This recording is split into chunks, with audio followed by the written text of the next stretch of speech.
जय गुरु जी संगत जी, सारी संगत को जय गुरु जी। गुरु जी को मेरा कोटि कोटि प्रणाम।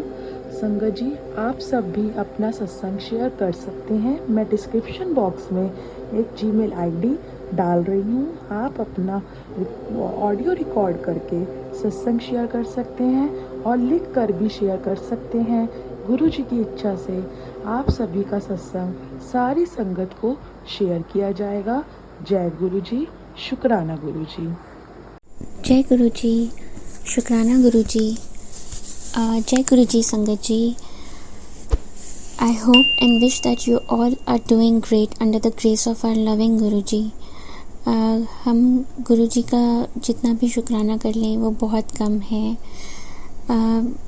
संगत जी, जब से हम गुरु जी की शरण में आए हैं हमने गुरु जी की बहुत बहुत सारी ब्लेसिंग्स फील की हैं।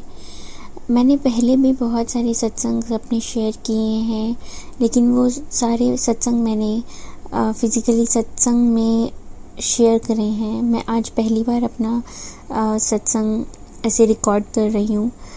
मुझे कोई भी भूल चूक हो जाए या रिकॉर्ड करने में कोई गलती हो जाए तो मुझे प्लीज़ माफ़ करिएगा।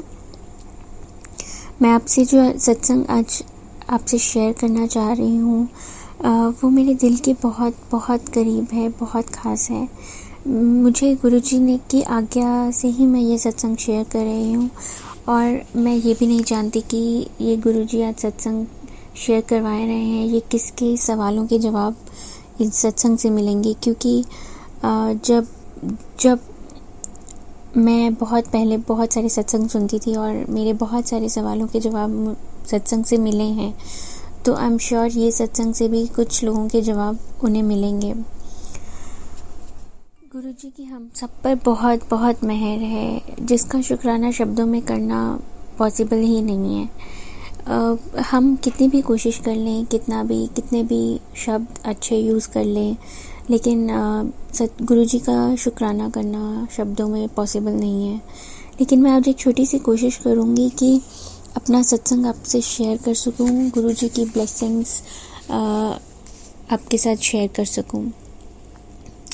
संगत जी, गुरुजी ने हमें बेटी ब्लेस की थी 2013 में, मेरी शादी के बाद अराउंड 2 साल बाद, और सब कुछ बहुत बहुत आराम से हो गया था।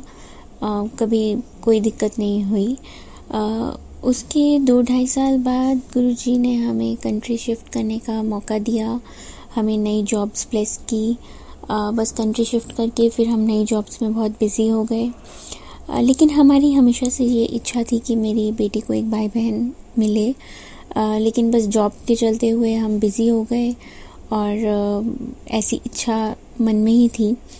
2019 के एंड में थोड़ा सा जब हम जॉब में सेटल फील करने लगे, हमने सोचा कि अभी एक अच्छा टाइम है, हम सोच सकते हैं कि हम सेकंड बेबी के लिए ट्राई कर सकते हैं। लेकिन आगे क्या लिखा था, कैसे होगा सब कुछ, ये हमें नहीं पता था और ना ही हम इतना सोच रहे थे उसके बारे में। बस हम ट्राई कर रहे थे। कुछ प्रॉब्लम हो भी सकती है ऐसा सोचा नहीं था। ठीक है, टाइम चलता जा रहा था, कोविड का टाइम था, सब जगह लॉकडाउन से सत्संग भी जूम पर ही होते थे, आपको पता ही है। कुछ हमारे यहाँ पे एक संगत आंटी हैं जिनसे हमारी हाय हेलो या जय गुरु जी सत्संग में जाते थे तो मिलना होता था। अदरवाइज़ पर्सनली ऐसे कभी इतनी बात नहीं होती थी और कोविड के टाइम पर तो ज़्यादा बात हो ही नहीं रही थी। बट 2020 की जुलाई में उन आंटी का मुझे कॉल आया और उन्होंने मुझसे वैसे ही हालचाल पूछा और बोला कि सलोनी कोई गुड न्यूज़ है क्या। तो मैं बहुत हैरान हो गई, क्योंकि ऑफ कोर्स उनको कुछ नहीं पता था कि हम क्या ट्राई कर रहे हैं। और अचानक से उन्होंने ऐसे बोला तो मुझे बहुत अजीब भी लगा। बट मैंने कहा नहीं आंटी, ऐसी तो कोई बात नहीं है। उन आंटी ने मुझे बोला कि उन्हें एक ड्रीम आया है कि उनके घर गुरुजी का सत्संग है और मेरी गोद में एक बच्चा लेटा हुआ है। मैंने कहा आंटी मेरी बेटी होगी। उन्होंने कहा नहीं, आपकी बेटी तो मेरी बेटी के साथ खेल रही है, आपके गोद में कोई दूसरा बच्चा है। तो मैंने कहा आंटी फिर पता नहीं, गुरुजी की जैसी मर्जी, देखते हैं, लेकिन अभी तो कोई गुड न्यूज़ नहीं है। Then after months and months passed and nothing happened. फिर कुछ मंथ्स के बाद उन आंटी का कॉल मुझे दोबारा आया और उन्होंने कहा कि उन्हें गुरुजी का ड्रीम आया है और उनको गुरुजी ने कहा है कि उन्होंने देखा ड्रीम में कि मैं, मेरी सिस्टर और मेरी मदर और वो आंटी एक शिव मंदिर में हैं और गुरुजी भी हैं वहाँ पे। और गुरुजी बोल रहे हैं कि इन बहनों का एक भाई होना था जो नहीं हो पाया, बट इस छोटी के थ्रू वो अब आएगा। उन आंटी को तो ये भी नहीं पता था कि मेरी कोई बहन है या हम में से छोटा कौन है, और उन आंटी को इतना कुछ कैसे पता हो सकता था, ये तो पॉसिबल ही नहीं है। हाँ, मेरी मम्मी के साथ था ऐसा, लेकिन एक भाई होना था लेकिन नहीं हो पाया वो किसी वजह से। तो ये सब सुन के बहुत अजीब सा लगा कि ये इन आंटी को कैसे पता सब कुछ, बट गुरुजी ने बताया है तो ठीक है।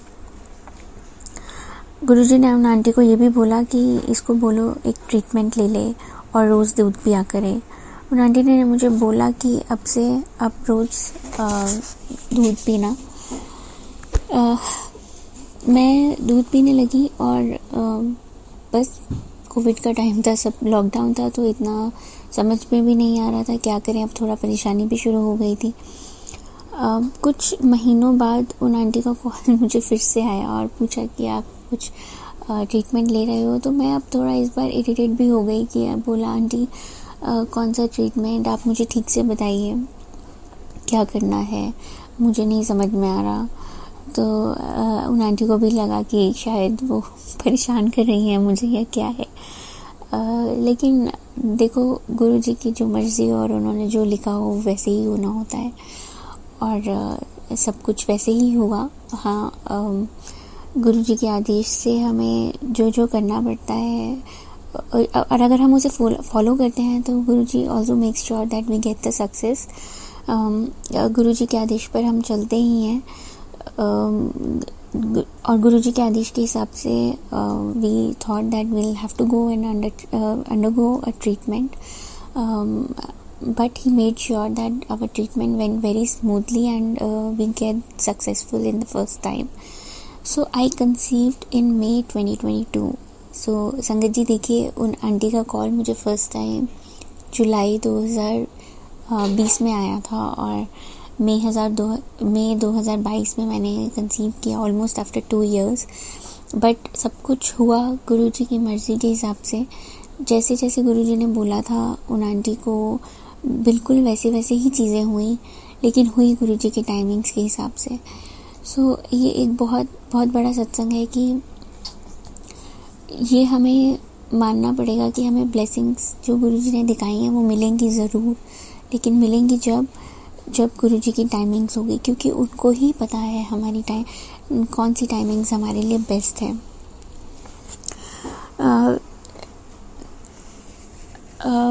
We should always follow the shown path by Guruji and keep our faith intact. He blessed us with a beautiful baby boy on January 13, 2013 on Lodi at 5:11 a.m. in the morning, Amrit Vela ka time. My labor room number was also 7. गुरुजी ने मेरे baby के आने से पहले during pregnancy, during labour हर एक परीक्षा जो problem हो सकती थी, लेकिन गुरुजी से मैंने कभी ये नहीं बोला कि why guruji me, why are you taking so many test. अपने ही कुछ कर्म होंगे जो कट रहे थे, बट गुरुजी ने हर पल हाथ पकड़े रखा, हर पल। मैंने एक सत्संग सुना था जिसमें ये मैसेज था कि हमें गुरुजी से हर वक्त यही अरदास करनी चाहिए कि हे मालिक बख्श देना गुरुपा, जो भी गलतियां हों बख्श देना, क्योंकि हमें तो ये पता भी नहीं होता कि हम क्या क्या गलतियां कर चुके हैं और हमें किस किस का फल भुगतना है। गुरुजी को सब कुछ पता होता है। हमें गुरुजी से हमेशा माफ़ी मांग लेनी चाहिए अपने उन कर्मों की जिनका हमें पता भी नहीं है। सो मैंने हमेशा गुरुजी को यही बोलती थी, गुरुजी बख्श देना, गुरुजी बख्श देना, जो भी भूल चूक हो गई हो बख्श देना। And Guruji, the willpower he gave me during that full period was marvelous। जैसे खुद हाथ पकड़ कर रखा हो और खुद करम कटवा रहे हो, ऐसे हैं हमारे गुरुपा। ऐसे ही हमें अपने कर्मों को काटने की शक्ति भी देते हैं। संगत जी, मैं गुरुजी से यही अरदास करती हूँ कि हे गुरुपा, सबको खुशियाँ देना, सबको जिस परीक्षा में लगा हुआ है, जिस चीज़ के लिए भी स्ट्रगल कर रहा है, उसको सक्सेस देना, सबका हाथ पकड़े रखना गुरुपा, सबकी रक्षा करना। गुरुजी ने हमें इतनी चीज़ों के लिए ब्लेस किया है जो हमें पता भी नहीं होती। और मुझे लगता है कि हमें गुरुजी से मिलने के बाद शुक्राना करना समझ में आया है। उससे पहले तो हमें ये पता ही नहीं था कि शुक्राना भी करना ज़रूरी है। मैं गुरुजी का बहुत बहुत शुक्राना करना चाहती हूँ, अपने दिल से शुक्राना करना चाहती हूँ। गुरुजी ने इतनी परेशानियों से निकाला है लाइफ में। बहुत सत्संग है, लेकिन ये सत्संग को शेयर करने की गुरुजी ने मुझे एक सेवा दी थी जो मैं कर रही हूँ। गुरुजी, कोई भी भूल चूक हो गई हो या मैं कुछ भी मैंने गलत किया हो, प्लीज़ मुझे माफ़ कर देना। Thank you so much Guruji, thank you so much. शुक्राना आपका ऑलवेज। जय गुरुजी। शुक्राना गुरुजी। पल तेरा शुक्र मना, दिन रहने तेरे गुणगान, तेरी चरणों की धूली को मैं सिर